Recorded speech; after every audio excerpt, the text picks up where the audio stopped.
machika umano ni mungu bila kuna mungu beranda akendere nge musalo muno nyo musiruba ni Ruto letora ne bandi bakotwa lile baturu paranga mbwe mbokwatu la mashambani mulalo mbwe jogo ya mashambani haiwiki mjini lero banabura ni holyo ndio watu bora mbwe watu wa mashambani wewe uko tuna haki mbobe ukingesa uende ujenge kwa barabara na barabara isijengwe atipaka tukuonyeshe pahali utaenda. Kama ni pahali ya soko, hiyo ni haki. Tutasema hii watu kweli hii ni soko walikuwa wanafanyia hapa biashara, ndio tukiwatoa hapa tunawapeleka wapi? Hiyo si ni haki. Lakini kwa barabara unatupatia masharti. Ati ndio tujenge barabara lazima tukuonyeshe pahali. Basi hiyo watu wote waende wajenge kwa barabara. Pia nyinyi ni watu wa Busia. Iko watu wa Busia kuliko wengine. Pia sisi tunataka tubebe watu waende pia wajenge hapo kwa barabara, alafu watafutiwe pahali ndio barabara ijengwe. Hiyo ndio upuzi watu wanajaribu kutuambia. Unanielewa? So, hii njama ambayo imefanywa ati Busia ibaki vile vile. Unfortunately mimi ndio governor saa hii. Haitawezekana. Emilimo chimehola. Bahaire, bakanyire, emilimo chimehola. Kozema mwinya kuchera mwiga. Oba machika no ifano kutateresa. Mwenda bitano ni bagola batu we noyo.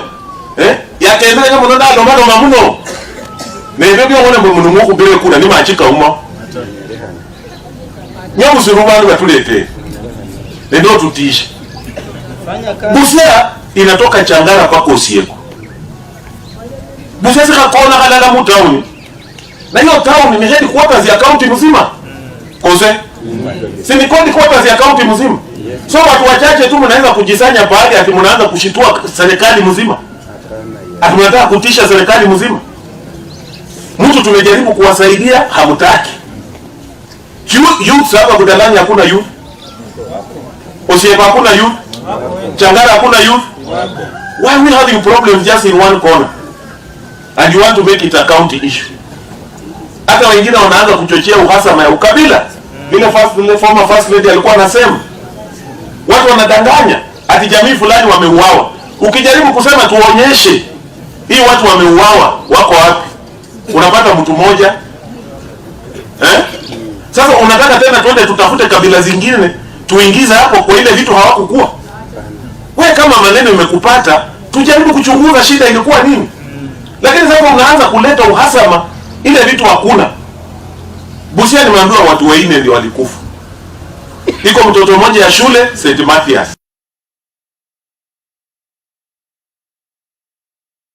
Akapigwa risasi. Na alijipata huko. Hakupigiwa kwa shule. Alipigiwa huko. Sasa ile stadium ilikuwa inaangushwa huko. Haya, iko mtu mmoja alikuwa carpenter, anatoka hapa Ugenya. Alipigwa pia risasi.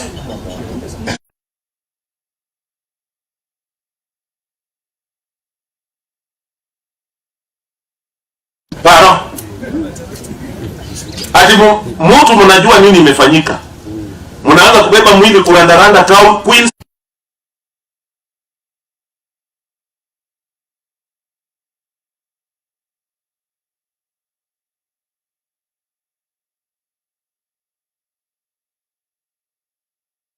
Unajua mimi sanga mwamanya, si mimi nasemanga tu kweli. Haya, nasikia watu wale wawili wengine hata wajulikani jamii zao hazijatoka.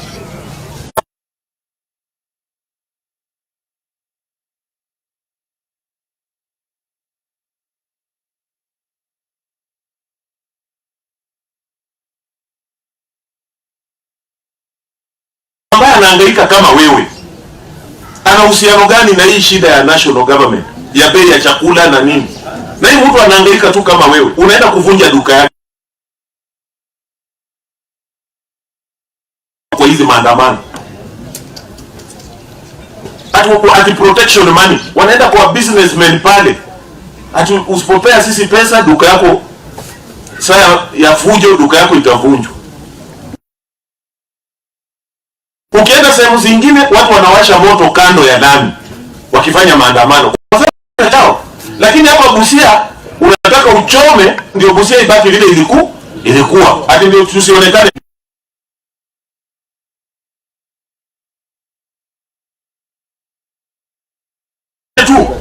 Odo nga adon. Kose? Omufa ameno munya alabane ngabatu manyi. Kunyogane. Odo nga wanadonga. Lakini hapana kutusomeza Rwanda. Kose? Mufukirire. Kose mudaka kucheza na madeke. Ewa watu simwe mulaba ndusu maruo. Basi. Enja na yesekas. Yedasa. Udira lebile. Aba libe yakale bakuyize se njama. Mwenye kukonda tukifanya maendeleo ati inamusha. Ese nje kaya so bukule milioni 200 kino. Ndayo industrial park. Ese kaya baita EPZ. EPZ diri na Ivasha. Neli nubi bita Busia. Nifako umako EPZ. Umako trade yuko nuko nenda yote tusifanye. Mimi ni gavana sasa. Nilichaguliwa kwa ODM. Lakini niko na serikali ya kuendesha. Lakini mimi ni mtu ya ODM. Lakini niko watu wame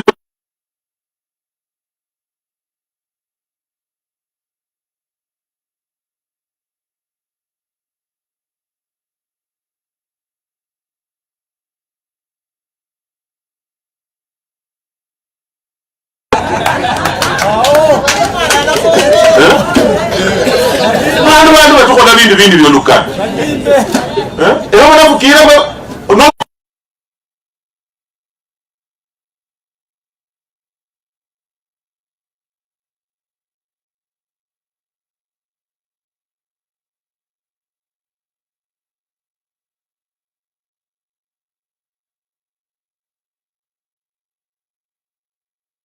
Lakini if you start demonstrating against Isen and the county government, iko usiana sinende bei ya mafuta. Iko mudala nyaro mafukira na mumudia chanya njo mabomwera maduka kwa.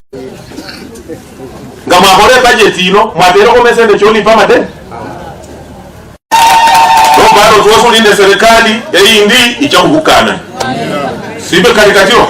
No question. We were here in 2007. It took the intervention of Kofi Annan and the international community to forestall a country that was on their base. I mean, here's Obasanjo again. Why do we need a foreign intervention or from another entity, yet we have provisions in one of the most elaborate constitutional frameworks to address our problems? Isn't this not, I mean, an egg on the face of the country's political establishment for lacking commitment to address political stability issue after every electoral cycle? Why do we need Obasanjo? Why? Impunity by the regime. I think you understand the problem is a trust deficit that has been shown by the Kenya Kwanza government, that when you discuss something, the next day the goalpost keeps moving. So you require a respected outsider who can be able to give some guarantee in terms of what was said and what was discussed, because you can see some party that is wants to keep manipulating the process. And I don't think there is any problem with our constitution. Our constitution does not outlaw involvement of mediators in discussions. So I don't get where you are getting that idea that because we have a constitution that has been there for a long time, mediators are not required in a dialogue process where there is a fundamental disagreement between parties in a country. We are solving civil wars elsewhere. We are not, and discussion and meeting is not a civil war. Why not address small issues like what you have raised? These issues are heavy, where citizens' rights are being trampled on and the citizens are being killed, brutalized by police forces that we pay for. Cannot be small issues. With a lot of respect to you. Thank you very much. Questions?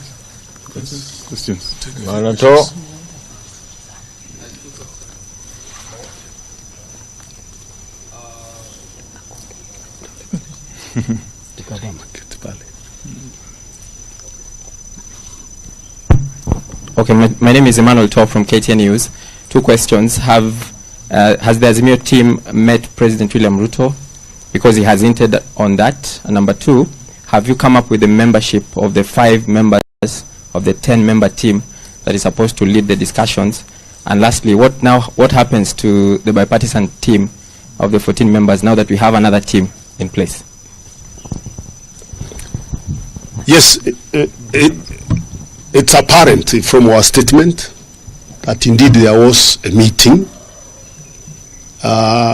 chaired by His Excellency Honorable Obasanjo, and Baba accepted to appear in that meeting because of his respect for His Excellency Honorable Obasanjo. And as we have pointed out very clearly in our statement, that meeting did not conclude on any issues. It was a meeting to agree on when to hold talks and how to hold the talks. So there were no issues canvassed there and agreed. So it is totally unacceptable and misleading to the public for Kenya Kwanza to start releasing its own statements purporting to be Azimio la Umoja issues. We have made it clear what our issues are here, and once a discussion is made within Azimio and our team is picked, then those are the issues that will be tabled for discussion in that committee. The 5 members, you have it? We are still discussing, and we will soon announce the names of those members. The bipartisan team, what happened? Well, remember we already announced that we are disbanded that team, not because we were not ready for the talks, but because there was no good faith from the other side. So we moved to another level. These things are always developing and evolving as the situation also evolves. Correct. All right. I'm Sydney Chazima from NTV. I've looked at the list from Kenya Kwanza, and it appears they are reading from President William Ruto's memoranda that was sent to Moses Wetangula. There's something they're talking about, creating the office of the leader of opposition.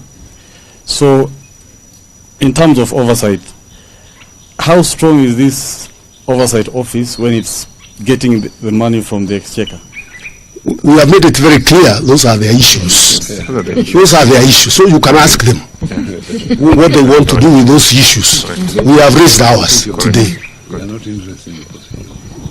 Their issues are their issues. Thank you very much. Peter Munya, one final question, Honorable. This is Abdikadir from Citizen.